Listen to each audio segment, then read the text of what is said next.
Hello everyone, welcome back again in Lagan Agro Food. आज चाहिँ म हजुरहरूलाई यस ड्रागन फ्रुट फार्ममा चाहिँ नयाँ कोपिलाहरू आउँदै गरेको र यसभन्दा अगाडिको जुन लट थियो त्यो चाहिँ कस्तो अवस्थामा अहिले छ त त्यो देखाउन गइरहेको छु। फर्स्टमा चाहिँ म हजुरहरूलाई नयाँ कोपिलाहरू फ्रुटका कोपिलाहरू आउँदै गरेको देखाउँछु। यो यसरी नयाँ कोपिलाहरू आइसकेको छ, फेरि देख्न सक्नुहुन्छ। र यसभन्दा अगाडि जुन मैले फुलेकोहरू देखाएको थिएँ त्यो चाहिँ अहिले यो अवस्थामा यो स्टेजमा पुगेको छ। र योभन्दा अगाडिको फ्रुट चाहिँ अहिले यत्रो भइसकेको छ, देख्न सक्नुहुन्छ। एकदमै हेल्दी प्लान्ट्स र फ्रुट एकदमै हेल्दी देख्न सक्नुहुन्छ हजुरहरूले, है त। यसरी नयाँ कोपिलाहरू चाहिँ सँगसँगै आइरहेको छ, हेर्नु त।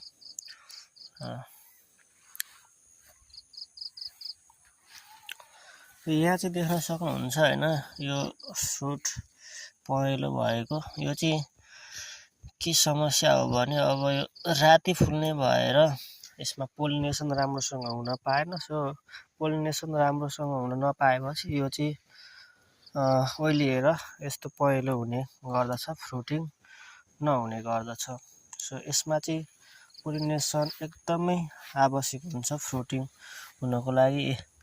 यसरी पहेँलो भएर फाल्नु पर्ने स्थिति हुन्छ। सो यसलाई चाहिँ यसरी फाले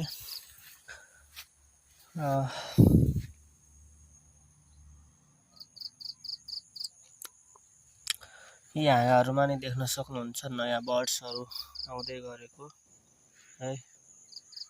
फेरि नयाँ बर्ड्स आउँदैछ फेरि। यो पनि अब काम छैन, यो पनि पहेँलो यसमा टर्निङ भइसकेको छ। यो पनि यसरी निकाल्नु पर्छ। सो यो चोटिको लटमा चाहिँ मेरो राम्रोसँग पोलिनेसन हुन पाएन, त्यस कारणले गर्दाखेरि फ्रुटिङमा अलि समस्या जस्तो देखिरहेको छु। जति सोचेको थिएँ त्यति चाहिँ नहुने हो कि भन्ने